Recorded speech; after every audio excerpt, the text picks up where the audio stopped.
Hey, and welcome to Matt and Jess TV. I am Matt Roast. And I'm Jessica Bun Bun. Welcome to our reaction and review for Severance Season 2, Episode 7. This is an episode titled Chikai Bardo, and I am beyond curious what people are going to think about this episode because I'll say this for full disclosure. I've seen this probably a few times now. I've gone back and watched it and rewatched it again. I think it's phenomenal. It might be my favorite of the season. It's kind of jockeying between this and Woe's Hollow. I really liked episode 2 as well, but I didn't get there until after the second viewing of it. And this is an important question. Should a show require you to do that much homework when it comes to watching it to get to that point? Yeah, I've only watched it once. And while I enjoy every episode, for me, it wasn't better than Woe's Hollow. Like, it just wasn't. But there was just a lot happening in this episode where you're kind of like, what is reality? What is not reality? What is in somebody's head? What is in Mark's head? What is in Gemma's head? What's actually happening? I can see that there will probably be a lot of people that will enjoy it, will go back and rewatch it and pick up a lot of things because it was going so quick that it does feel like you have to watch this multiple times to be able to pick up all the things that went on in this episode because there is so much that's in here. But I can also see that there's going to be people out there that watched it one time and was like, it was all over the place. I felt like I was at a huge rock concert where there was, 20 bands all playing at the same time and I wasn't able to concentrate. It's very dense. It's pretty complicated. There's a lot of emotions that are sort of swirling around out there. Now, to give kind of an inside baseball story about this whole season, not just this episode, but it's been well documented that there was a lot of stuff on Severance this season that was redone, rewritten. This is one of the reasons beyond the strikes why this season took so long. Yeah. It feels like this is an episode in particular where Dan Erickson and the writers probably stared at it for months and months and months and changed things because it was so tricky. And I think they want this to be an episode where maybe a year or two down the road, whenever season 3 comes out in 2040, that they're going to want you to go back and look at this and be like, oh, I really get it now. But once again, is that a good thing? Be sure to hit that subscribe button. We are going to be diving into this episode. We have theories, we have reviews, everything going on here at the channel. We don't want you to miss any of it. Also, it is my birthday tomorrow, and this would be a wonderful birthday gift for me. I'm hitting 50 tomorrow. We want to hit 70,000 subscribers. We're almost there. Please hit that subscribe button. We would really appreciate it. Thank you so much to everyone who has. Thank you, guys. We really, really appreciate that. And we also really appreciate those of you who are supporting us on Patreon. We have a link in the description below. Over there, we are doing exclusive video reviews every week of The Pit, which is airing on Max, and then also Prime Target, which is on Apple TV+. You're already watching Severance. You have the subscription. Why not check it out as well? Yeah, it's a lot of fun. It is a lot of fun, and it's doing pretty well in the viewership. So I feel like some people who are watching Severance are also watching it right now. Yeah, if you're just looking for something that's like fun adventure, that's kind of like Good Will Hunting meets Indiana Jones, this is a show for you. Yeah, okay. As we're starting to kind of get into this episode and what it really is about, I think the biggest fundamental question we should ask is just, how did Gemma end up at Lumon in the first place? Yeah, I mean, we got some backstory, which is great. I had been hoping we were going to get some of that because we have definitely gotten lots of the Mark and Helly love story. And then we've got Outie Mark, who we're starting to get to know a little bit better now, but we haven't really gotten the Mark and Gemma love story, which I was hoping we would, and we did. So that makes it nice and complicated now for all of us. It's like, who do we want to see together? Is it possible for everyone to be together? I don't know. But here we ended up actually seeing sort of the progression of the relationship to the night where she ends up getting into the car accident. So everybody put on your tinfoil hats. Yeah.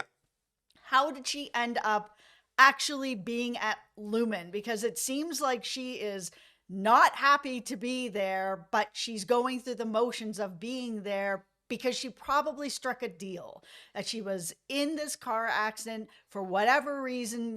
She either maybe wasn't able to afford it, or she needed more help than was available just at the hospital. Maybe she really was like at the brink of death and they were able to bring her back in exchange for this, where she was going to be put through these, we'll call them tests, horrible, horrible things that are Yeah. happening to her, with the promise of, we'll take care of you, we will get you back to health, and then we will reunite you Yeah. with Mark. And then they kind of did give that promise and reunite them, but they don't know that each other is each other. It's just so sad. This whole episode was so sad. It was sad. It was brutal. It was melancholy. It was like all of these emotions. And I've said this many times on the channel, and this is probably a part of why I love this episode so much. I am a tragic shipper. I always love the tragic romances on these shows. So, of course, this was really going to appeal to me greatly. But even just the little things leading up to the car accident and the time in which we saw Mark with Gemma, I think the cinematography was beautiful. The choices that they made with the color palette. So much of the outside of Lumon has been very wintry and bleak. In this episode, it's warm, it's sunny. You get this sense of the love that these two had. And I think getting all that is critical to understanding why, if Gemma is sort of presented, I don't know, this Faustian deal of, okay, we will give you something, but you are giving us your soul. You are giving us something. Why she would do this, and it's because she loves Mark this much, and she may love her life this much that she's willing to do whatever it takes. But then again, the other part of this, and this is the big, just huge asterisk you can put on everything, is how much did Lumon really even tell her in advance about what they were going to do to her? Yeah, I'm sure they probably did not, Yeah. or she may not have signed up for it, or she may have. I mean, we're watching Mark right now basically dying on the floor to be able to get back to her. It feels like their love, even though, yes, they went through a lot, everything that had happened with the loss of their baby, them going to the fertility clinic, them sort of learning that they can't have a child together, it pulling their relationship apart a little bit, not as much as it could have pulled them apart, to the point where now she's in this car accident. It feels like if Mark is willing to go through this to get to her, that she is willing to go to the dentist every 6 weeks to get to him. She's willing to do whatever it takes. Yeah, it's just this story about romantic sacrifice and what you're willing to do to be with this person who you love and care about. And you're also seeing further on the outside world how Outie Mark has struggled so much with regret, stemming from this little thing, that one decision he makes to not go with Gemma that particular night. It ends up potentially saving his life, but then there's the also, if I was there, would we have stayed longer? Would we have done X thing differently? Would the variables have changed? Would she still be alive? Yeah, and I think he also probably has regret that she was like, I love you, and he didn't say anything, and she came back to be like, hey, this is what I said. Oh, yeah, me too, kind of thing. That this is something that he's like, man, at the very least, I didn't even tell her I loved her when she went out the door. So I know that that's a big thing in TV and in life, that people's last words to somebody, they'll echo in your head forever. Yeah, they did a wonderful job with all of that, of sort of just presenting all of this longing, and then adding to this Gemma's desperation as we talk about the rooms. Now, when they first brought up the rooms, I was completely and utterly confused. But as the episode goes along and as I watched it the second time, I think it got more and more interesting, because each one of these rooms seems to have their own particular specialty, and a lot of them are named after places. I tried to do a lot of research on a lot of these places that were on there, because Cold Harbor is a site of a battle that was well over a century ago, but these other places they were mentioning, most of them were U.S. towns and cities. But then you had Cairns in there, which is a city in Australia. I tried to find if there was a U.S. town named Cairns, kind of like there's a Paris, Texas. I could not find anything. They may just be trying to let us know, which we do already know, that Lumon is in many countries. Yeah, it might just be Lumon is in many places, or like particular advancements were in those places. But I there's a deliberate nature to these particular names that I don't think any of us can be fully privy to. at this point, other than that some of them clearly date back to maybe when Lumen was founded, which was the 1860s, and that's Cold Harbor was in around that same time. But each one of these rooms does seem to have their own particular expertise. And this is where we bring in, you mentioned dentistry, Dr. Maurer, who we first heard the Edmund Fitzgerald whistle a little bit earlier this season. We were all kind of wondering what that was. I think everything is pretty much pieced together now. Yeah, I mean, it was also really interesting to see the doctor, this other doctor that after she goes into these rooms is like, Yeah. what do you remember? What happened in this room? Oh, I don't remember anything. We saw the same doctor at the fertility clinic for like a second where Mark was looking at like some sort of a form or something and he just walked by him. And I was like, wait, did I see that? Let's rewind. Yep, I saw that. So tinfoil hat, we have to think, has Lumen been watching for a while that they had been looking for very specific test subjects to be able to bring into Lumen? Was this car accident on purpose so that they could come and give her some sort of a deal of like, listen, if we don't help you, you're not going to make it back to Mark. How much do you love him? How much do you want to live? How much do you want to get back to him? Oh, all those things, great, sign right here. And him being a doctor at the fertility clinic would give him information to her medical, so he might be looking through it and being like, you know what? She's going to be a good candidate for that, so let's go. There's so much to unpack with that. And this is probably why I love episodes to give us a lot of suitcases. So let's start here with, why is there a doctor on the outside who's then also at Lumen? I think a lot of it kind of comes down to the idea where, let's say you're a researcher and you're trying to really research some advancements in medicine. At the same time, I think it's still beneficial that you see patients here or there because you don't want to be too disconnected from reality, from what's actually going on out there. Because if you do, then you start to have everything be muddled in your mind. So I think there's a certain part of that that may be going on there. But then, of course, you're adding on top of all of this long history that Lumen has in developing these medical treatments and technologies. Like from the very beginning of this company's founding, it was all about salves. It was all about finding ways to heal people, perhaps through unconventional means. So there is this sort of huge part of it that's going on there. And to add to something you said a little bit earlier about, okay, we need to find people who are the right fit for us. I'm going to relate it a little bit here in a pseudo weird way to another Apple TV Plus show in Slow Horses, where if you want somebody to join Slough House, you got to make sure they're the right fit. And I mean, of course, in the world of Slow Horses, that means you're kind of terrible at your job. Right. But here it is okay, we want to be out here to recruit possible people who would make a lot of sense for us, who either are feeling a sense of desperation or who we think personality-wise we could mold in some way. Because I think a lot of what's going on here at Lumen with some of these various experiments, they're really all about personalities and building the ideal world and painting a world that is sort of in Kier's image in a way. Yeah, there's a lot of weird stuff going on at this point too, because we've got Gemma who is going through this testing. We've got Mark and the other three. Well, I know Irving's gone. R.I.P. Come back to please. Okay, but that they're also putting these numbers in the box to build up Cold Harbor and everything that's going. And now we have seen 4 more people that also all kind of resemble the 4 that have been in the cubicles, also doing the same thing, where they're watching Mark. They're watching all of them. It's getting so confusing, where it's like experiment, watching experiment, watching experiment. It's just like this funnel down.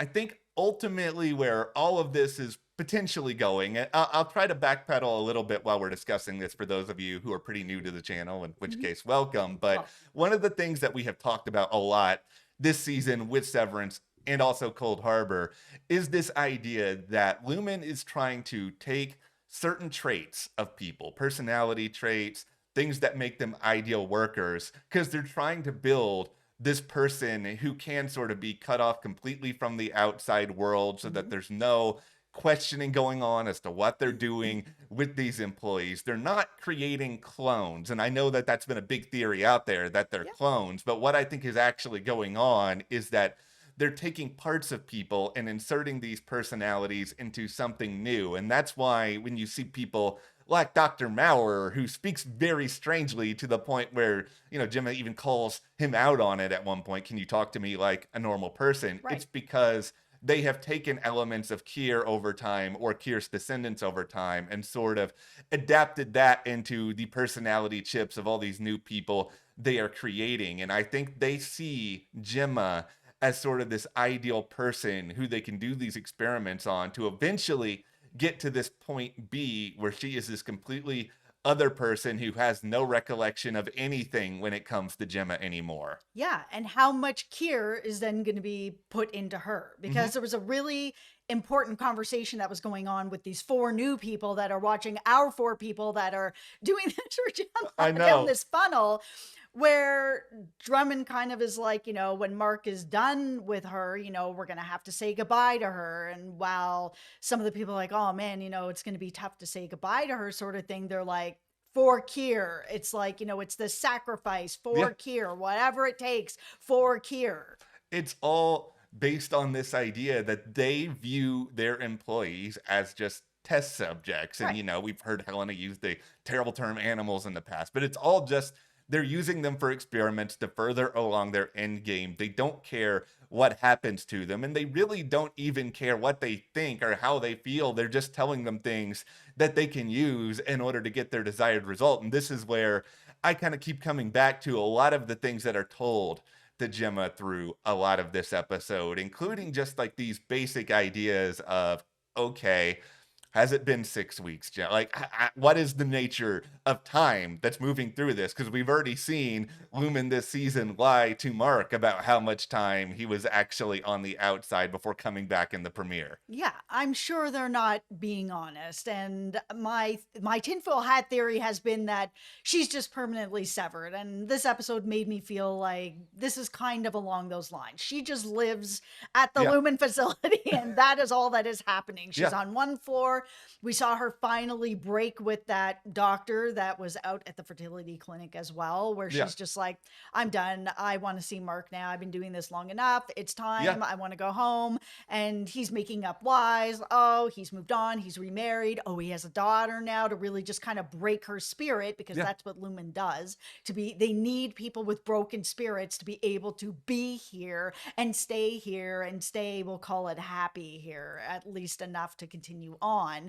And she's just done with it. It doesn't matter what he says, because she's like, no, I know Mark, and that hasn't happened. So he gets the chair, she goes running, and what happens? She's in that hallway, the Irving hallway with the downwards arrow. She comes out. Who's at the end of it?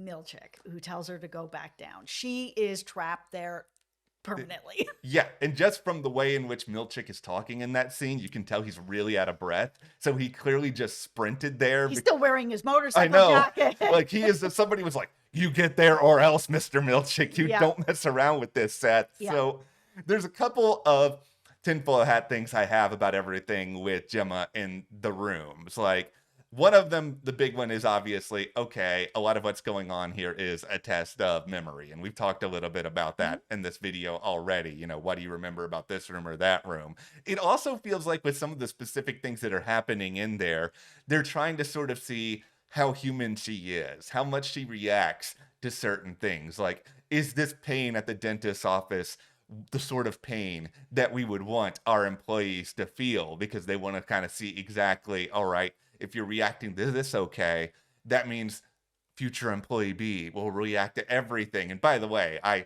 take good care of my teeth, but I do have a major fear of dentists, so I would have a major problem in that room above all else. And it looked like she did too. The weirdest room of all to me is, of course, you've got creepy beard Christmas man and the photo shoot that is going on here, where this guy is way too much into what is going on. But I think it's, once again, they want to see how Gemma, their vessel, is reacting to this weird idea of celebration, question mark. Yeah, and having her write out all those thank you cards as Yeah. well, like so much that's hurting her hand. Still, that same idea of like, Mhm. how much can we hurt her where she leaves this room, doesn't remember what actually happened, but it's just like, oh man, my hands are really hurting. I don't know Yeah. why.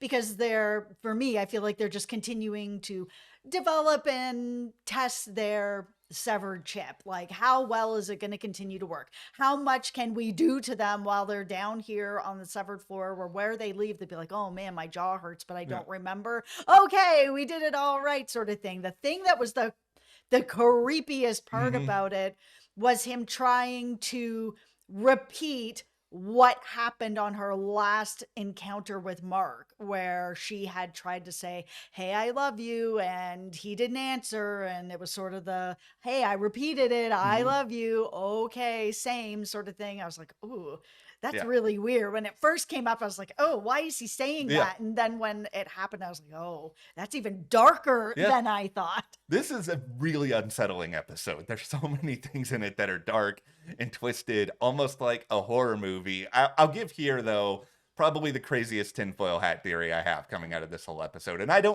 don't think this is through, but the thought did come into my mind. And that is this: what if they were telling Gemma the truth that Mark has actually moved on and is married and has a kid, and that whole sequence was actually taking place at some determined point in the future, and that this episode is really playing around hard with time, because we've seen this Could be. love story start to unfold with him and Helly. I've seen all the comments out there that are sort of like, what if Helly is pregnant? Yep. And it's like, I get it. It's Mhm. also sort of like anytime we see characters sleep together on a show, I know that question always sort of comes up. Of So course, but all theories are on the table right now. There are no wrong theories. no, there are no wrong theories. I don't know where I sit with it right now, but I do think the fact that we did see, them sleep together, and it is coming just so quickly on the heels of that. I can't shake it completely in my head that they're really messing with us with time in this episode, but I don't think that's what's going on, but I'm just throwing it out there.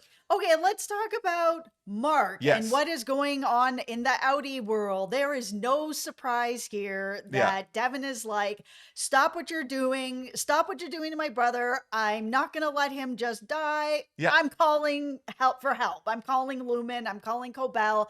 I'm calling Yeah. somebody that's going to be able to come and help. Mhm.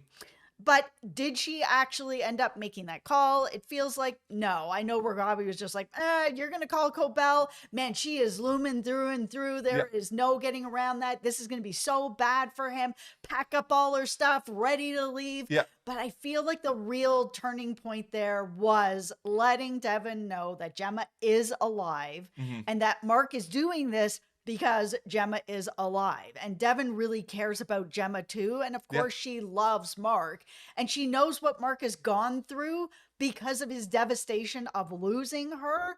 I think that was just the thing that made it click for her, where she's just like, whatever's going to happen is going to happen. Because if I call Cobell or Lumon or anybody to come and help Mark is never going to forgive me, because this is his one chance to be able to maybe get Gemma out of there.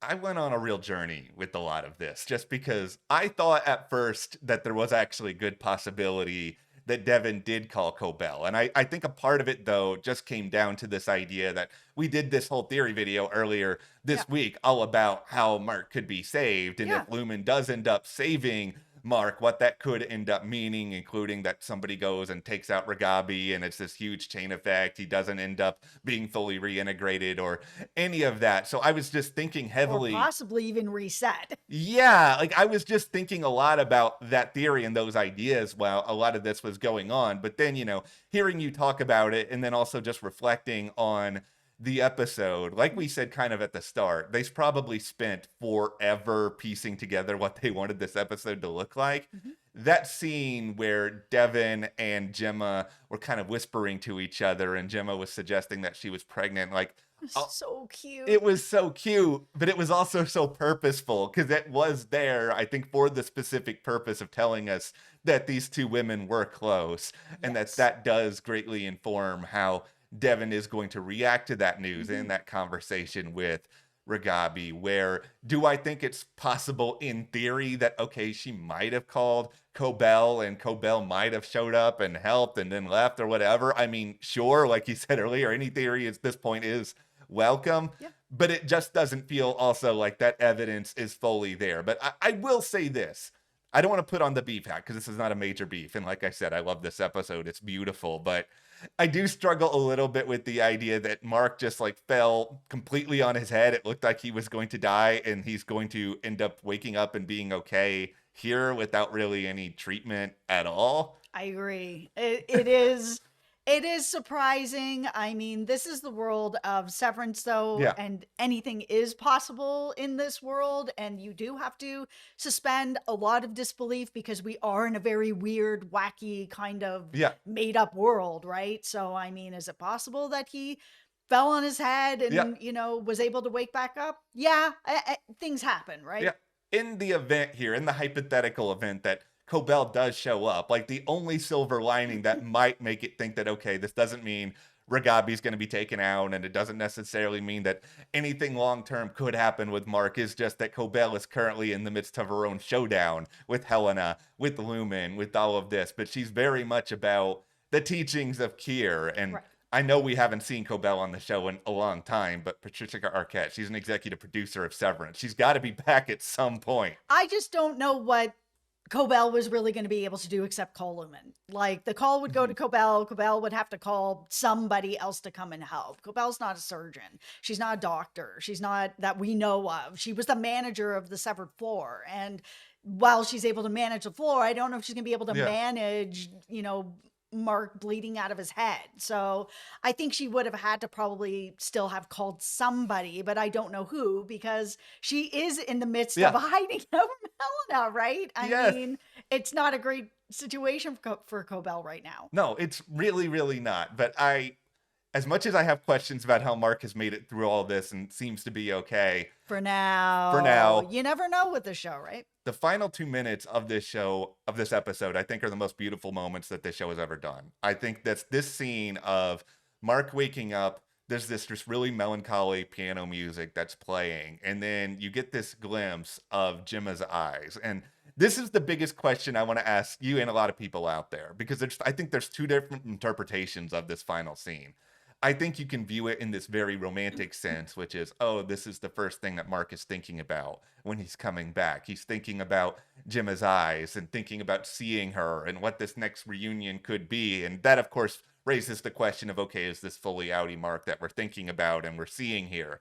But then there's this other idea of you see her eyes and the screen does fade to black. And some of that is due to the show's color palette, the way that they present the opening, like the closing credits a lot of the time. But was it done that way because this is representing Mark maybe letting go of Gemma and he's letting these memories sort of fade, and that maybe this is now more of any Mark thinking about Helly or thinking about somebody else? Or is this whole process to reunite these two people as one person? These four people that are in this other room that are also putting numbers in a box, as Mark is putting numbers in a box for Gemma. It's like, are they trying to, my tinfoil hat, just throwing it out there, I don't know if I believe this or not, is are they moving Mark's personality into Gemma, and Gemma's personality is going to kind of go? Like there'll be a little bit of her still in there, kind of like you said. But are they almost like body snatching? They're moving people from body to body, and that they're like, yeah, we'll reunite you guys in the same body kind of thing. It's crazy, but this show is crazy, and this show could pull something like that off, and I would honestly believe it at this point if they can justify it. I think the real thing we're seeing, and this is the biggest reminder of this episode, is just how brutal everyone at Lumon is when it comes to their treatment of humanity, because they're in game at this point. It feels pretty clear that they are just out to create this ecosystem where they can have control over everything. And you can put on the evil mustache and say they're trying to take over the world. It doesn't really matter what you call it, but what they're envisioning is just this sort of society where nobody really has free will anymore, and they're able to just be as productive and as profitable as possible. And there's this social commentary that goes along with that. But I think their question is, how can we achieve this? And in order to achieve this, I do think that they are going to do whatever they can to make that happen, because none of what we're seeing from them in this episode in particular, none of this is cheap, with all the people, all the moving around, all of the experiments. I think this is an episode people are going to be thinking about for a very long time. All praise Kier.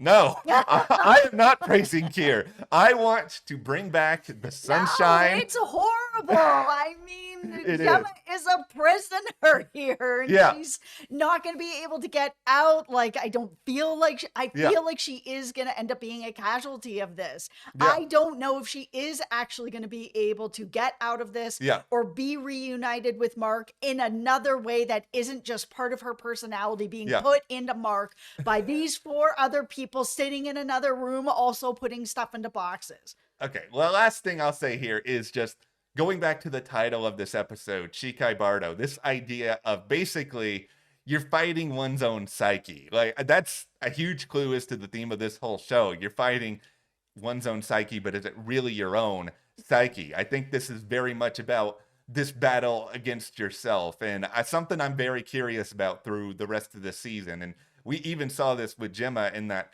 Gemma at one point was able to conquer herself. Unfortunately, she met Mr. Milchick in a very dark hallway. But with all of these other characters, are they going to be able to do this? And is somebody like Helena, even on the Audi world, going to be able to do this? Because that's going to be a big fundamental turning point, perhaps, of the entire show. I just really feel like, because in my opinion, Gemma, especially with this episode, Gemma is permanently severed. I don't know if there's an Audi version of her anymore to be able to get out to. The fact that she ran through this place in the elevator to get out to end up still in the same place, just on a different floor, makes me feel like there isn't actually an escape, or that it's just she just wasn't able to get out. I'm concerned that there is no Audi Gemma.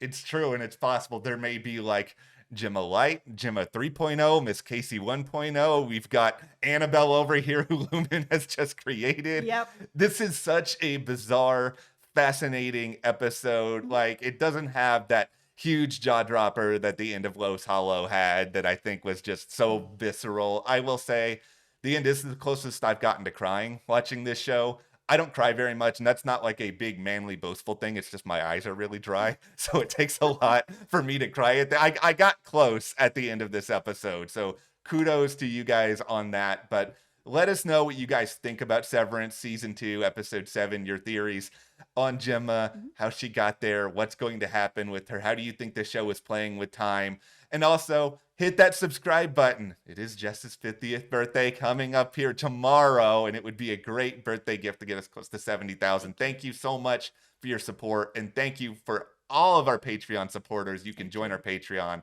Link is in the description below, and we are doing Prime Target and The Pit over there exclusively in video form. We'll see you here next time.